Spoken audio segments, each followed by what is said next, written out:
What's up BTS? It's your host Michaela and I'm here to break down the top 10 celebrities who refuse to work with Jennifer Lopez. But before we dive into the countdown, tell me in the comments below, what's your favorite J-Lo song? At number 10 we have Jennifer's dismissal of Bad Teacher actress Cameron Diaz when she made the comment that she believes Cameron is a quote, lucky model who's been given a lot of opportunities, and how she wishes she would have done more with them. In turn, Cameron made a statement that Jennifer's behavior on set was rather cold, as she pretty much ignored her. She also described Jennifer as being someone who was hard to work with. As a clapback, Cameron further pushed that J-Lo should stick to her day job of singing. However, in the same Jennifer interview, it wasn't just Cameron that she came for. She also took shots at fellow actresses Gwyneth Paltrow and Winona Ryder. For Gwyneth, Jennifer said, "Tell me what she's been in? I swear to God, I don't remember anything she was in. Some people get hot by association. I heard more about her and Brad Pitt than I ever heard about her work." On Winona, Jennifer recalled, "I was never a big fan of hers. In Hollywood, she's revered. She gets nominated for Oscars, but I've never heard anyone in the public or among my friends say, oh, I love her."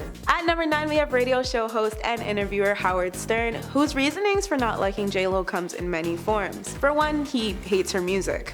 Howard's typical musical vibe is 90s rock and grunge rather than early 2000s pop. But not only does Howard not enjoy Jennifer's music, he's also bashed it in the form of jokes on numerous occasions, despite his attraction to fairly few pop songs in the past. In summary, it was Howard Stern's show co-host Robin who made claims while they watched her on the floor music video that radio stations were hesitant to play the song since she hadn't been charting for a while. Apparently, to further this point, he described that the relevance of J-Lo being a judge on American Idol kind of forced the song down consumers' throats, and Howard later accused Jennifer of being self-absorbed because the single debuted on American Idol. Howard further bashed her Super Bowl performance and even ridiculed Jimmy Fallon's praises for it as well. There was also the incident where Howard claims he spent the entirety of his run-in with his friend Mark Anthony, who was married to Jennifer at the time, being completely ignored. This further pushed the established reputation of Jennifer being a snotty diva. Howard's last straw was Jennifer's interview, where she was asked if she found Howard attractive, and remained silent while expressing a puking expression. Since then, Howard has not let up on the insults about her attitude, music, and business choices whenever she's brought up on his show. At number 8, we have Gloria Estefan's shade to Jennifer for her halftime documentary spiel about performing with Shakira for the 2020 Super Bowl. When Gloria admitted she chose not to participate with no regrets, she blasted Jennifer's comments about their experience when she sat down with Andy Cohen on Watch What Happens Live in June. Quote,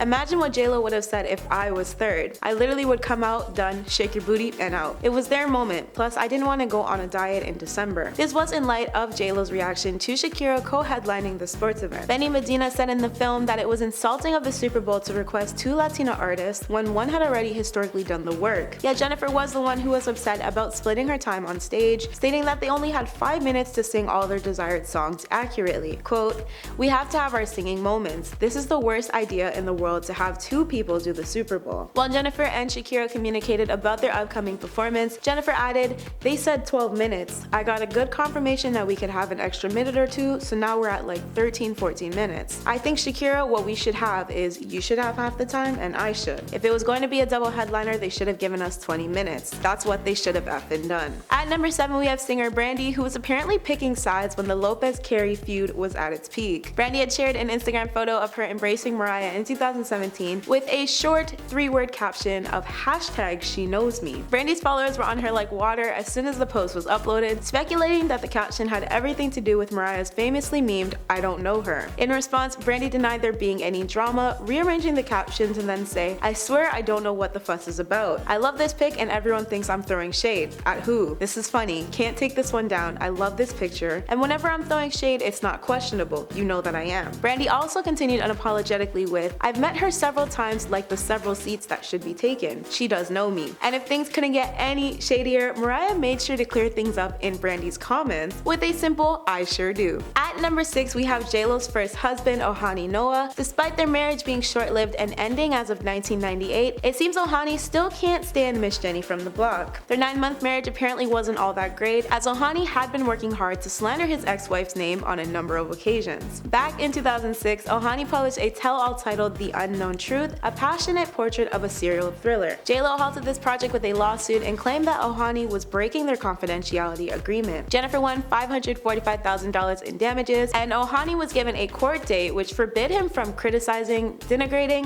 casting in a negative light, or otherwise disparaging Jennifer. In the next 3 years, Ojani threw himself back into news outlets when he made threats to release a sexually suggestive video of Jennifer that was filmed during their honeymoon and resulted in another $10 million lawsuit. In 2016, his appearance on Million Dollar Matchmaker saw Ojani claiming he loaded the blame on Jennifer for their split and how he was looking forward to spending a lifetime with her before she chose her career over him. At number 5, we have former NBC World of Dance TV host and mentor Jenna Dewan, who sat on the panel with then executive producer Jennifer. Although the two dancers and celebrities seemed fine during the 2017 reality dance competition tapings, their animosity behind the scenes apparently ran deep. An unnamed outlet source once stated on Jenna's behalf that Jenna, quote, can't stand Jen's over-the-top theatrical fakery, adding that Jen never fails to ham it up when the cameras are rolling and she hijacks the show. It seems she'd prefer if Jenna just stayed in the background. Every situation, even off camera, is micromanaged by J-Lo, and Jenna feels very excluded. This alleged feud seemed to be squashed fairly quickly though when Gossip Cop reached out to a show producer and one of Jenna's reps and was informed that the reported beef was misleading. However, given Jennifer's past, can we really be sure of this? At number 4, we have actress Rosie Perez. She and Jennifer apparently had lifelong ties with one another that seemed great on the outside. But both Puerto Rican dancers raised in New York have zero love for each other, according to Rosie's 2014 Handbook for an Unpredictable Life memoir. In it, Rosie discusses working on In Living Color with Jennifer in a wickedly horrible light. Quote,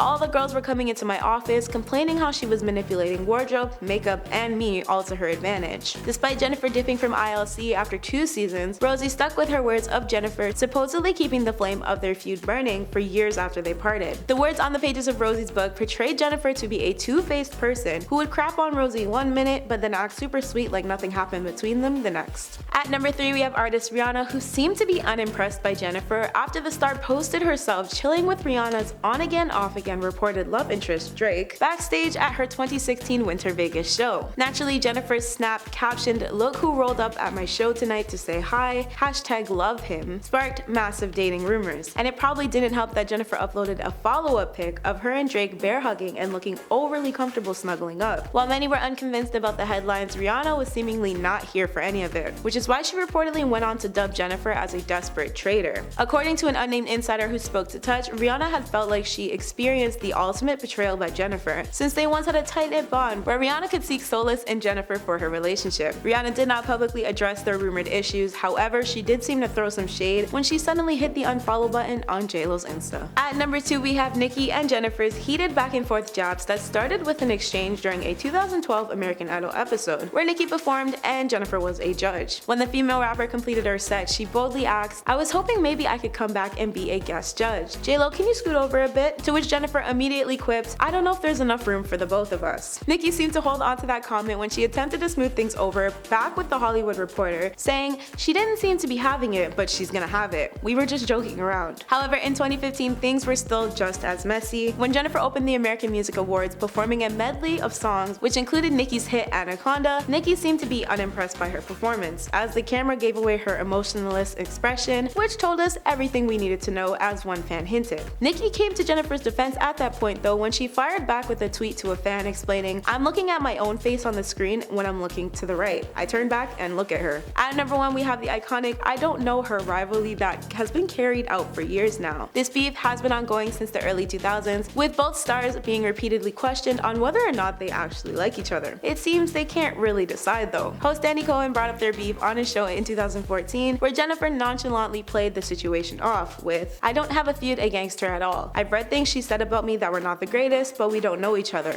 I would love to meet her and I would love to be friends with her." However, she told Wendy Williams the exact opposite in 2016 for her show, explaining, "She's forgetful, I guess. We've met many times." Andy went straight to the source to speak with Mariah that same year, and in response, Mariah reiterated, "I don't know her. What am I supposed to say?" Jennifer, of course, took this as major shade, and when people were flaming Mariah for her quote disastrous New Year's Eve performance that winter, Jennifer threw some shade of her own by liking a post referring to Mariah's performance as a train wreck. It seems Mariah got the final laugh though because she made it rain shade in her 2020 memoir The Meaning of Mariah Carey, where she revealed her feud with Jennifer on top of slamming Jennifer's ex-husband and former CEO of Sony Music, Tommy Mottola, for allegedly attempting to ruin her career with Jennifer's help. Mariah claimed Tommy tried to sabotage the glitter soundtrack Firecracker and pushed that the movie's lead single Lover did not go unnoticed by Sony executives. Mariah also added that Sony rushed to make a single for another female entertainer on their label. But rather than naming Jennifer in the allegation in her sampling of Firecracker on I'm Real that same year, Mariah just concluded with her infamous comment, finishing her statement with,